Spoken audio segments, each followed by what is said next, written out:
Hey, Kevin, thanks for joining us today. As way of getting started, give us a little background on yourself. Oh, thanks, Brian. So I'm a VP of recruiting for a company called Raise Recruiting. So we deal in different types of staffing services, contract and permanent throughout North America. And I lead a team of about 60. So many of those are recruiters from different countries as well. So Canada, Philippines, India, America, etc. So yeah, And how'd you get into this? That's interesting story. So, not many people when they're graduating college say, "Oh, I really want to become a staffing agency recruiter." It was 2003, so the job market wasn't the greatest. I was doing door-to-door sales at the time, Wow. plus I was driving people in and out of the airport, and one of the persons that I used to drive frequently owned a staffing agency. And he had said, if you're ever interested, you can definitely apply for the company, and we'll see where it goes from there. And lo and behold, here I am today. Yeah, you must like it.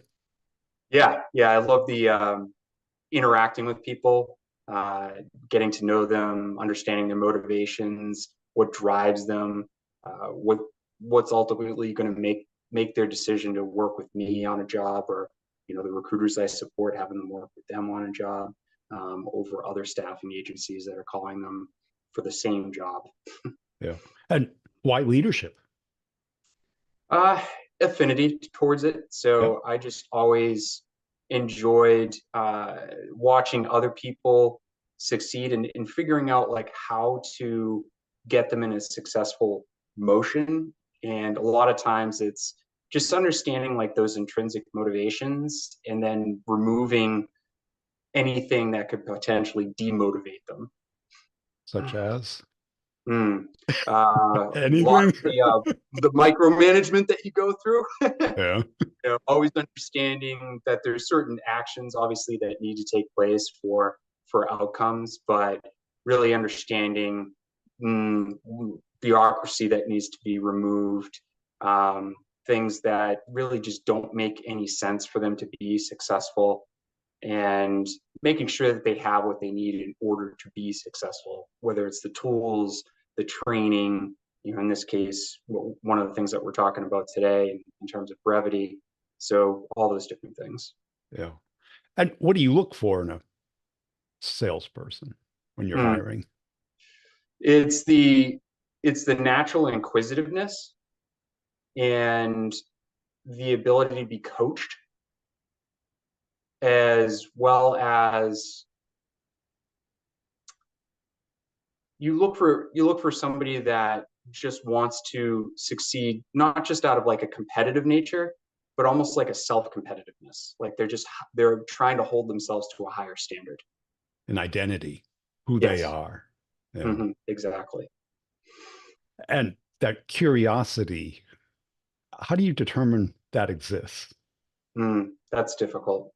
So a lot of times what I'll ask candidates, if they're moving into like a staffing agency position is, what are some of the things that you've done in the past to understand people? What are some of the things that you do if you're in an open room? And a lot of times people can just say like, oh, I would do this, that, and the other thing. But I would look to see like, can this person provide a story as to how they engaged people in the past, how they got them to trust them, those types of things. And then what are some of the indicators that the person's self-motivated? So, did they play sports? Did they get what? When did they get their first job?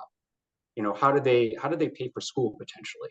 So there's all these different data points that you can Yeah. capture to figure out like, is this person a self-motivated individual? What are their intrinsic motivations to begin with? Would this type of role be satisfying for them? And how often do you find that? Those are hard.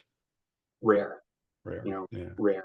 Yeah, and of course, like you're going to make mistakes where you come across intelligent people and they they're able to establish a good rapport. However, sometimes they have difficulty diving deep into figuring out like the motivations and being holding themselves like really accountable. So those things are very difficult to ferret out. And a lot of times you have to go with your gut and trust who you're bringing on, and to really see like, do they really gravitate to this type of work, and why or why not? Because in your business, there's probably no inbound, right? It's 100% outbound. Yeah, so to give like a little bit more context, you have all these different Fortune 500 companies that are dropping job requirements into your dashboard. And when they drop that into your dashboard, that means that all your competitors see it at the same exact time that you do. Okay. So you could be competing against, I mean, we have one where we compete against 400 different companies, but most of the time it's around like 10, right? So these recruiters, it's not going into like just your job and seeing the applicants. You have to go out into the market, engage candidates, get them to trust you. And by the way, 10 of your competitors are calling the same candidate about the same job within a 24-hour period. Yeah. And what are the best doing differently? What are the best doing differently? So they try to move beyond just like the transactional conversation. Yeah. Okay. So, because a lot of times, like, how are you going to get this person to remember you? And it's kind of sad, but when you're setting the bar, normally that just involves getting to understand the person's motivations, having those deeper dive conversations. What is it about the role that you're, why you're currently looking right now? What are you looking for in your next position and why? Versus just, are How you good the job available? is. Yeah. What's your rate? Can you accept this type of job, and just kind of throw it at them? The emotion. Yeah. And then trying to figure out maybe what this person struggled with in the job search to begin with. And not many agents or recruiters will take that type of time. Yeah. And some of my favorite instances when I was a recruiter, agency recruiter, is discovering candidates who were passed over a lot of times because they had career gaps, or maybe their resume wasn't fitting the algorithm right, and just working with this and making the adjustments, and telling them how to approach the interview, and those gaps in their background, and seeing them get a position, and maybe they've been out of work for 18 months or so. Those are my favorite stories, and of Yeah. course they're going to remember you. And how do you teach people to build that connection? Mm. Because, well, a lot of young people haven't had phone time. It's a It's a lot of generational thing. Yeah, it's more difficult now, like you said, generational. A lot of people, they just don't pick up the phone. So it's a matter of like getting to set them up with appointments sometimes. Yeah. Uh, but to your question, it's a lot of trial and error, unfortunately. And say a recruiter is passing on a candidate for an open role, and I'll discover some gaps in what they're presenting. Okay, this person's background is X, and you're presenting them for Y. Looks like a backward motion for this person. They're going from full-time to a contract. What were the reasons this person gave to you why they're trying to make this move? And sometimes the recruiter will say, oh, the person is this, and this. Oh, they just said, yeah, I'm interested. Like, that's what I call a surface level answer. Yeah.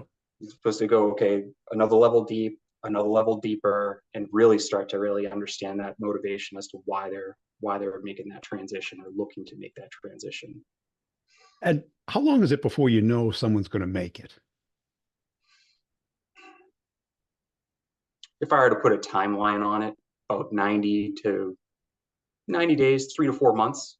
Yeah. Um, there's exceptions, obviously, that you can see in the forefront, where you have to engage people, right? So if they're not making any type of effort to really engage folks, what's stopping you? Oh, well, I'm really uncomfortable reaching out to people. Well, that's kind of the full job. That's the whole job. So, The rest of it. yeah, exactly. And sometimes it's just a matter of not not getting to the higher standards. So just falling too much into a transactional basis. You know, here's a person, here's a person, Yeah. here's a person.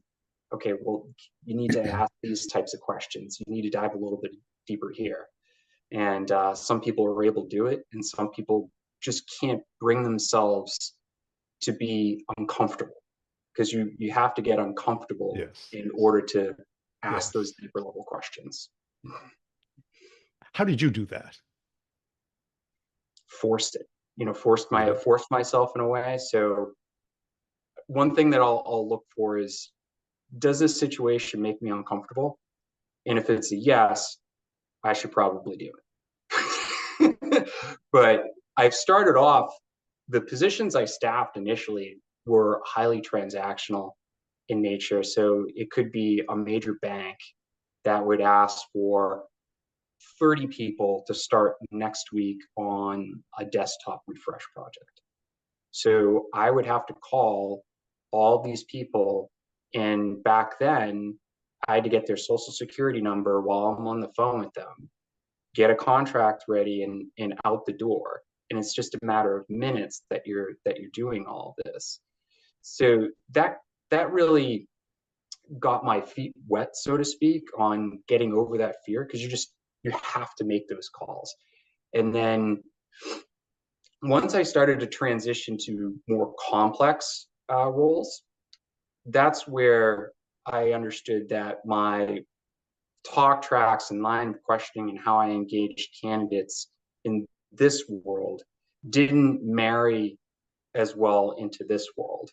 So this person might be there for 12, 24 months and is critical to their project and software development, project management, what have you.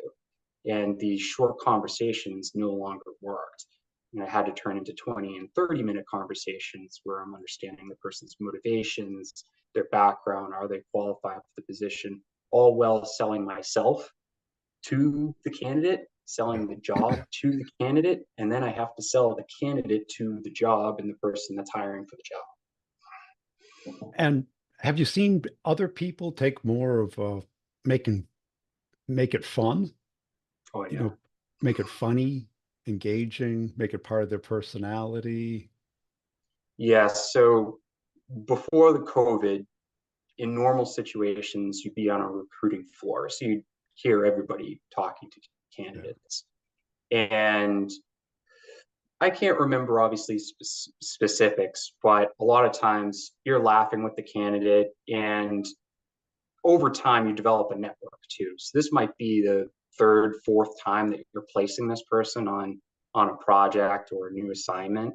Yeah. So you naturally have like a good conversation with them, and it's fun. And before COVID too, like you would visit a lot of these candidates to see them on site, see them working and stuff, and that was a lot of fun.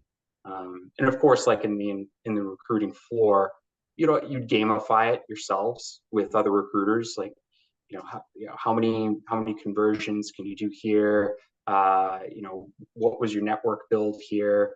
Et cetera, and come up with games and awards Yeah. and things like And because that's kind of what I've noticed, certainly on the pure hardcore cold calling, is that the people who are good at it make it part of their personality. And, that. Yeah. when I was good at it, that's what I did. But it took a while to get good at it. Yeah, and it there was one post that you have that resonated with me. Of course, they all do, but when you would call and say, "I just have a minute," I only have a minute. Yeah. yeah, I That thought got me so much business. that It I thought flipped the that script was on everybody. great. I go, I thought hold that on, I was just got a minute. Hey, I was great. curious. And they're like, what? What? What? Yeah, so thinking of like how to start off the conversation Yeah. that way that really pulls their attention in immediately, because these candidates normally they're receiving, they might 20, 30 calls a day or messages a day through other different distribution channels. So if you sound like everybody else, they're going to treat you like everybody else. So you may say something like, hey, Brian, I only have a minute, but I wanted to go over this great opportunity, blah, blah, blah. Or, hey, Brian, looks like you were looking for a new opportunity. Hey, Brian, I heard your company isn't doing, like, whatever it is, Yeah. you do a little bit of investigation, figure out like what's it going to resonate right off the bat. Because if you don't get that in the first 20 seconds, you're kind of done. Well, that's it. And I always looked at it as like, until they buy something, I don't work for them. Right. So I can do whatever I want. Is this a customer? It doesn't seem like it. Right? They haven't bought anything yet. So I can do a little social engineering and Yeah. It, another thing that I learned was it's almost like the takeaway. So, Brian, I was looking through your background. The position I was going to call you about doesn't look like a match for you. Here's why. It looks like you're looking for this, this, and this. And one or two things are going to happen. They're going to explain exactly like what they're looking for, yeah. which is great that you took notice. Or they're going to turn around and say, oh, well, actually, what you're describing, I would be interested in that. And then be pleasantly surprised. Really? I didn't think like you'd be interested in this type of role. Could you Well, explain why?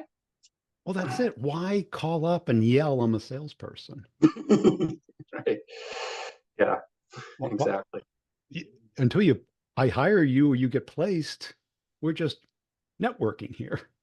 Yeah, and I made some mistakes in what I would call like a real sales BD role in the past where I knew a product really well because I had worked with it before.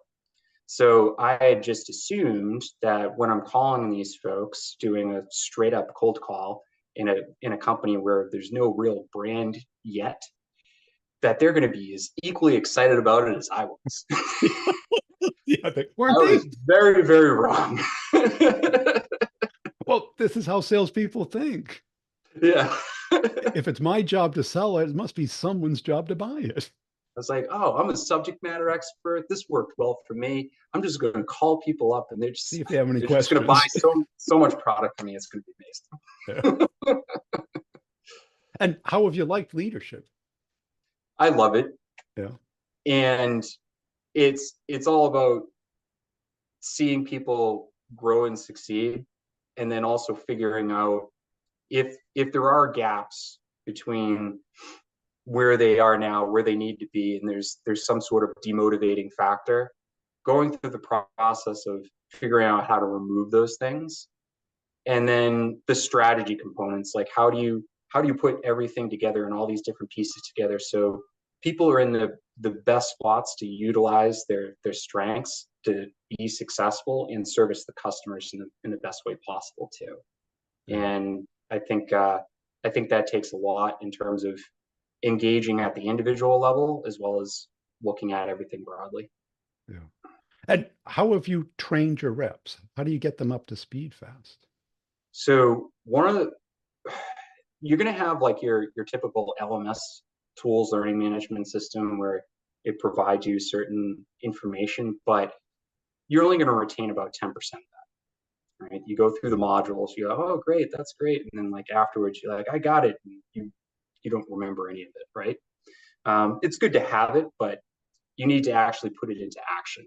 So I look for situations and tools where the person's placed in the moment. And one of the tools that I came across was Brevity, so the Brevity AI.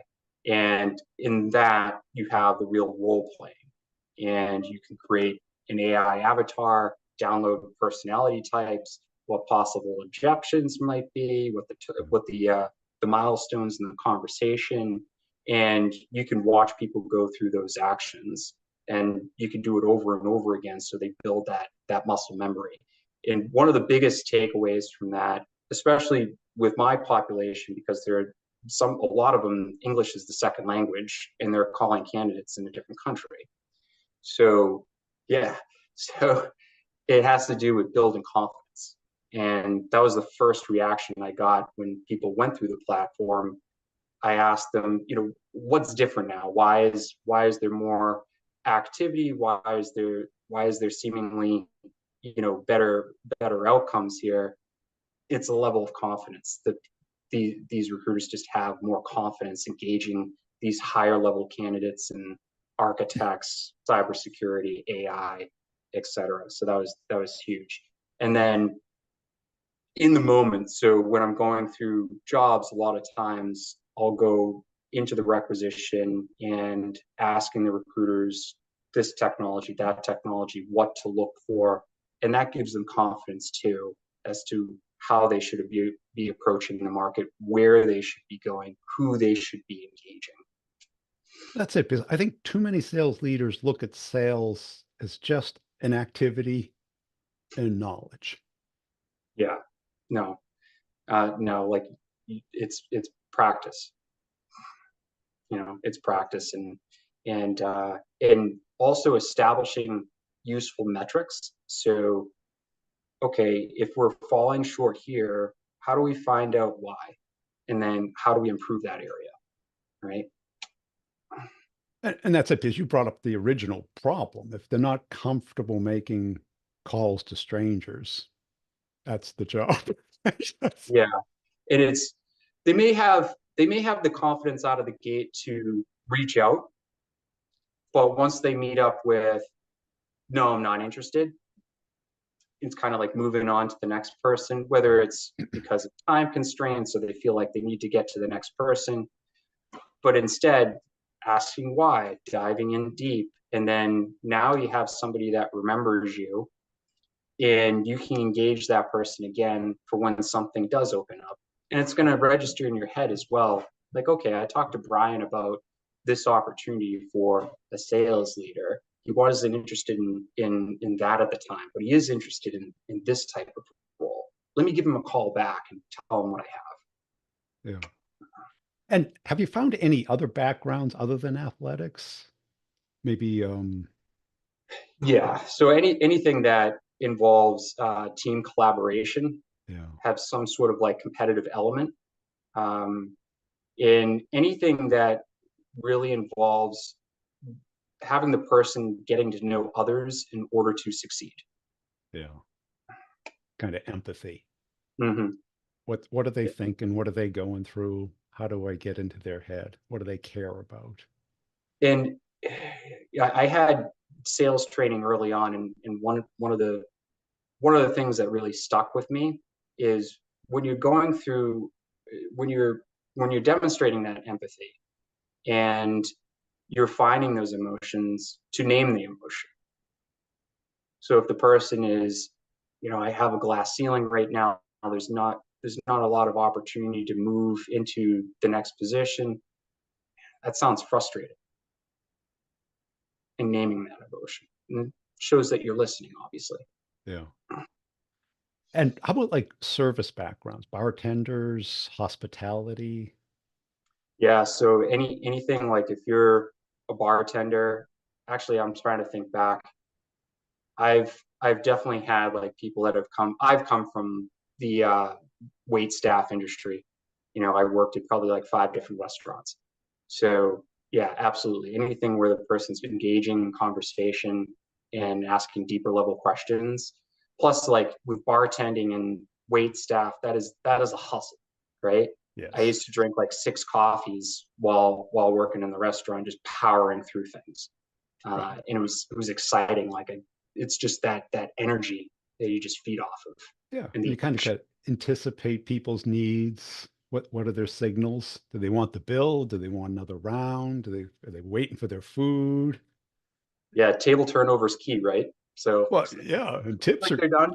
tips are cool too. Do And, they need and some more bread? and I think the other ingredient that no one talks about is like subjective feedback. Yeah. So one of the things that we use internally is called SBI, so situation, behavior impact. So going through those things and understanding what the feedback is specifically and what the impact was of the behavior is important. And whether it's SBI or some other flow that you have, but really understanding every piece that goes into that feedback is important in how it resonates. And how do the reps adapt to talking to a computer to get comfortable talking to people? It's odd at first. It is, yeah. Yeah, and they're a bit surprised at how real it is. A lot of times I think they're expecting to talk to, like, remember Speak and Spell? Yeah, Uh, yeah. A robot. it's like I think they're thinking that, and then they look and see, like, oh, wait a second, like this is built on like a real person, Yes, you know. I've even started use different use cases playing with it for potentially like interview preparation yes. because you are The selling sales yourself. call. Exactly. Yeah. And I've gotten it to crack a joke with me. So I was Yeah. asking it about my feed, how I was doing, and it goes, "Well, I'm still on the phone with you. You must be doing pretty good." That's great. I like the new one of the new features is the hang up feature. Oh So no. you can toggle it so that if the conversation's not going so well, the person will hang up on you, which unfortunately happens a lot in staffing agency world. Well, if you think about it, getting used to a robot or AI hanging up on you is probably a lot less ego crushing than a human doing it. Yeah, yeah, and there's a saying that I was given a long time back. Some will, some won't. So what? Move Yeah. on. And that's kind of the art of the conversation is to just build it with somebody. Yes, yes, And I and got to and believe to that the correlation between if you sound like a salesperson and your effectiveness isn't there. If you don't sound like a salesperson, your effectiveness is pretty high. yes, yeah. So if you're able to really understand those motivations in the person, and then determining, okay, does what I have really satisfy these things? And just being honest. Don't try to take it and say, like, oh well, you asked for A, B, and C. I'm just going to jam X, Y, Z down your throat. You don't have time to talk. Well, I'll be quick. Yeah, exactly. Yeah. And how about the more experienced salespeople? Do they feel like, oh, I don't need to do this? Or do some of them embrace it and want to become really great? A lot of them have embraced it. So if I take the top performers, they're naturally internally competitive. So they look at it as like, okay, this is a challenge for me. Watch how good or how fast I can get through this. Yeah. And it's the same folks. You just see them keep elevating. Yeah. And how do you keep those people? Because I've got to believe your space is hyper competitive on both ends, right? For the people and for clients and Hmm. Yeah, good question, right? Uh, 60 of them. yeah. So always trying to understand, are they compensated correctly? Okay, and is is the environment set up to satisfy those needs? Right? Are they getting enough? Are they getting enough action? You don't want these folks like sitting around idle, Yeah. because they'll become impatient, and sometimes it causes like an anxiety for them. So you always want to see, like, okay, what's their rec load right now? What is their bandwidth? And if they have a ton of bandwidth, that's not only a business problem, but that's at the individual problem. So you have to make sure that they're properly fed. Yeah. Great. Hey, Dale, appreciate your time today. Where can people go to connect and follow you? I'm on LinkedIn, okay? And then also I can be reached at kevin.newell@raiserecruiting.com.